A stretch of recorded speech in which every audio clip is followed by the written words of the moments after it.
Hi, everyone, and welcome back to the Forgotten Files with Minali. This is going to be a weekly series where we talk about different unsolved cases from around the world.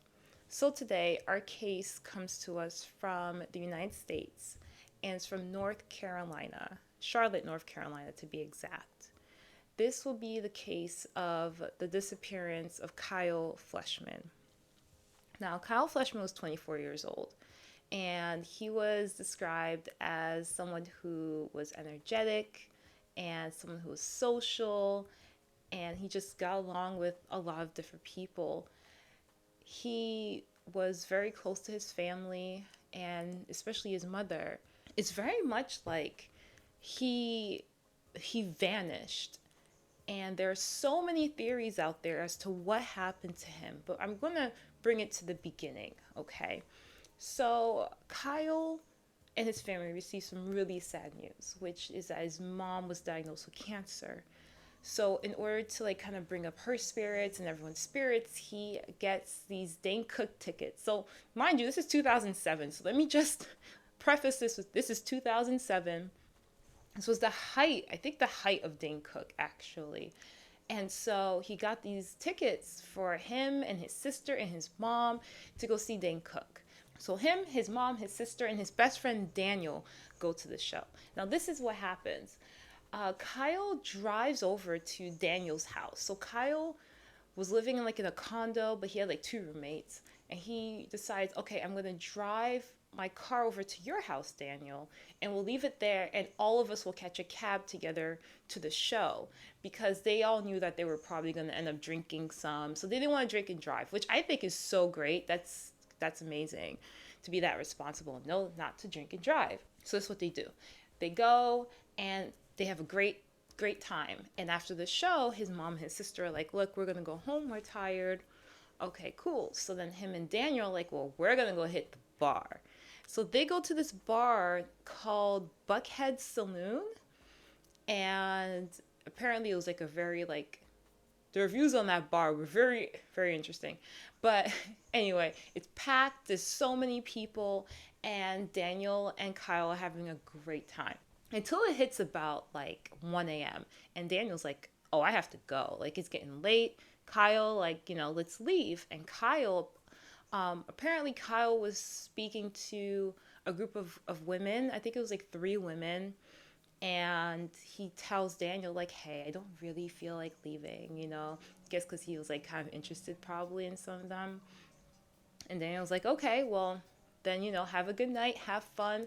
And according to Daniel says that Kyle wasn't really that intoxicated. Like, he said, like, he was probably like, I guess you would say tipsy a little bit, but he wasn't drunk by any means, according to Daniel.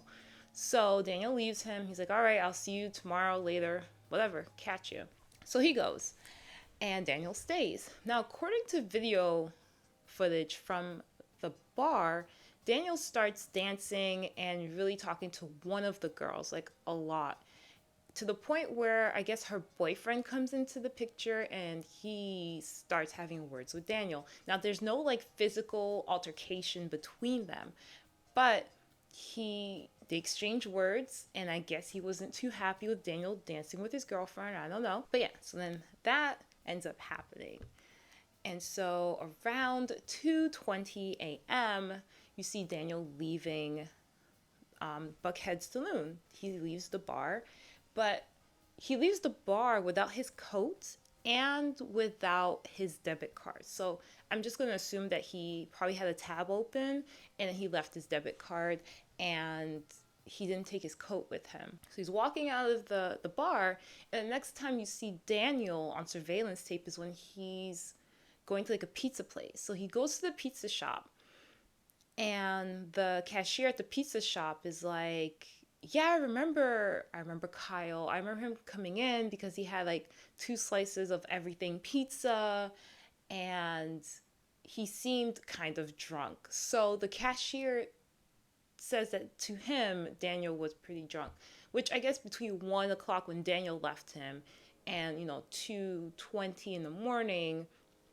I guess it makes sense that, Daniel probably had a few more drinks, if anything. So he probably was a little more intoxicated. And But the cashier says he doesn't remember seeing him leave because they were so busy because all the bars were closing. So all the people from the bars are going to the pizza shop to get food. So he says, like, he doesn't remember seeing Kyle leave, but he definitely remembers Kyle coming in. So that's one thing. So Kyle leaves the pizza shop. Now, this is where the mystery is, right? Because he leaves the pizza shop, but we don't know what happens to Kyle afterwards. So once he leaves the pizza shop, the only other potential sighting that happens is a cab driver says that, oh yeah, I saw a kid who was matching Kyle's description walking, and he didn't have a jacket on. So I thought that was odd. So that's what caught my interest for this kid, and he seemed a little drunk. But yeah, so let's skip over to the next morning. So next morning, Daniel realizes Kyle's car is still here, and he called me, but I can't reach him now. So between 2:42 a.m. and 3:38 a.m., Kyle had made a bunch of phone calls to like his mom, his sister, his dad, Daniel, his roommate, and none of them answered, which, okay, so none of them answered, but it's very interesting because, and besides the fact that it was really like late or early, depending how you look at it, and they were most likely sleeping, none of the calls lasted that long. All of them were between like 4 seconds and 6 seconds, which isn't a long time to let the phone ring if you think about it. Anyway, so Daniel realizes uh, Kyle's not answering. His car is still here. So he calls Daniel's parents, and then they realize that they have all these missed calls from Daniel. They try to reach him, they can't. So they go to the police, and they're like, we cannot find our son.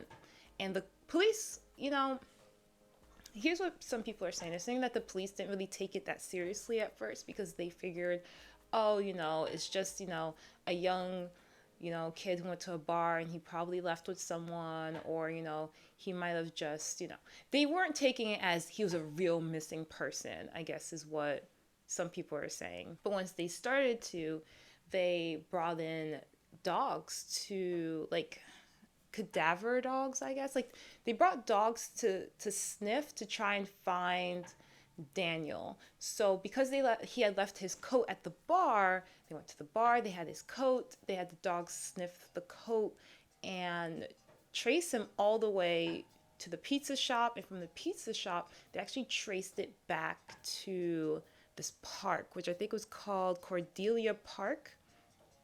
Yes, to this park called Cordelia Park, which people say that park is very, very sketchy.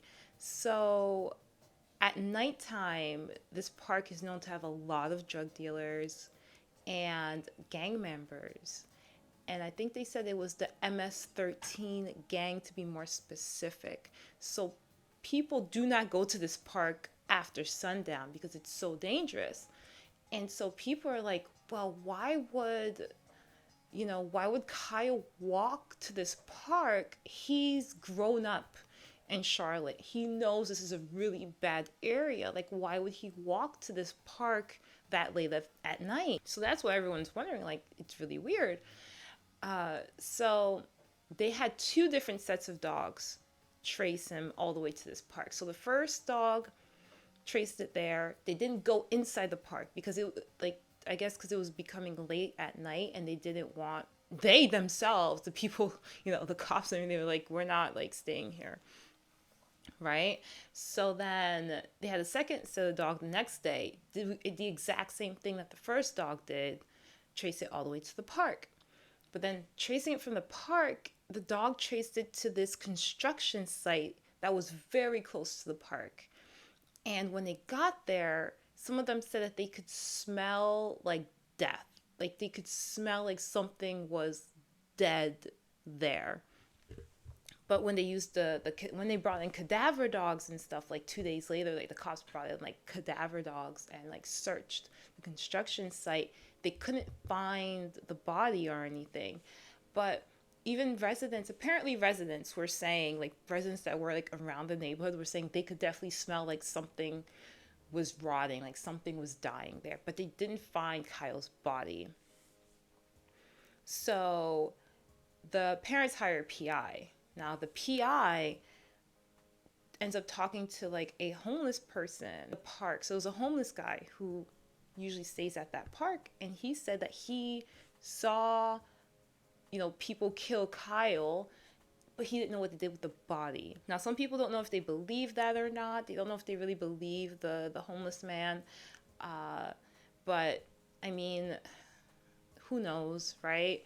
But that's what was said for that. So right now, like, we don't know what happened to Kyle. And so now there's condos that are built on that construction site where people believe that Kyle is buried. And even his family believes that he's buried there right now. And I mean, they can't prove it, but they believe that's where he is. And so they can't, I mean, it's so sad because it really is a mystery as to why he would leave the bar without his debit card and his coat. Why would he, if he grew up in Charlotte and knew that neighborhood was so dangerous, why would he go to that park at night by himself? People are speculating that it wasn't even Kyle who made those phone calls on his phone. They're saying they think someone, whoever, murdered him was the ones making the phone calls. But I think that would be really weird, right? Like, I don't know if I believe that theory that someone else was making the calls on his phone, but it's so strange. And I know that Kyle's father was saying that he believes that it was probably a robbery gone wrong. So he was probably walking and these group of people wanting to steal something from him, and they murdered him in the process. But then people are also saying, like, they believe he only had $6 in his wallet. So that's the theory that everyone's saying, is that he had his wallet on him, but he left his debit card, right? Because he probably had a tab open at the bar. He had his wallet, but his wallet only had $6 in it. I personally don't know how people would know how much money Kyle had in his wallet. I find that to be really strange. I don't know where that came from. Like, how would you know at the end of the night how much money he had left? It's very odd. So people are saying maybe, yeah, they tried to rob him, saw he only had $6, got really upset and just killed him. Or people are also saying that he might have gone to the park to purchase drugs, which I think is, wow, that's a claim to make on someone. Just because the park is known for drug dealers and gang members doesn't mean that that's why he went there. And his family and friends say, like, he was not a drug user. And I mean, yeah, you could say, so people are saying, yeah, marijuana could be like the thing he was getting, like not hard drugs, but like marijuana. But even then, like, I don't think it's okay to speculate that he was trying to buy drugs. But that's what a theory is out there, is that he was trying to buy drugs, he didn't have enough money, the drug dealer got upset, and they murdered him. That's just one of those theories out there. There are a lot of theories out there about Kyle's disappearance and possibly his murder. For me, I think that because the cadaver dogs, sniffed out at that construction site and people smelled, a dead body basically, and the neighbors were smelling something that smelled like a rotting corpse or dead animal corpse or something. It makes me feel like he is buried in that construction site. It's such a sad case because the parents don't really have closure. And oh yeah, I forgot to say, some people think he just walked away. That's another theory. I'm like, what? So some people think that Kyle just up and left. Like, I'm over it. I'm over my life. I'm over this and that. I'm just going to walk away from my life and start over new. What? Without your debit card, without your coat, without anything, he's just going to up and leave. He just decided, I'm just going to go. And even though his mom was sick at the time and he told her that he would be there for her through all of it, he just decided at 2 a.m. to just leave his entire life. I don't know where some of these theories come from, honestly. I think that one is probably the most ridiculous one that I heard. Sadly, it's been over 10 years now since Kyle's disappearance, and it doesn't look like,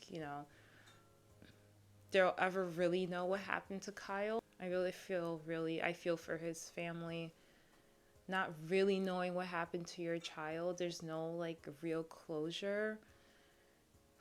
I can only imagine that. But yeah, guys, let me know what you guys think about this case. What do you guys think happened to Kyle? Let me know in the comment section. And I appreciate you guys watching. Please be safe out there. And I'll see you guys in the next video.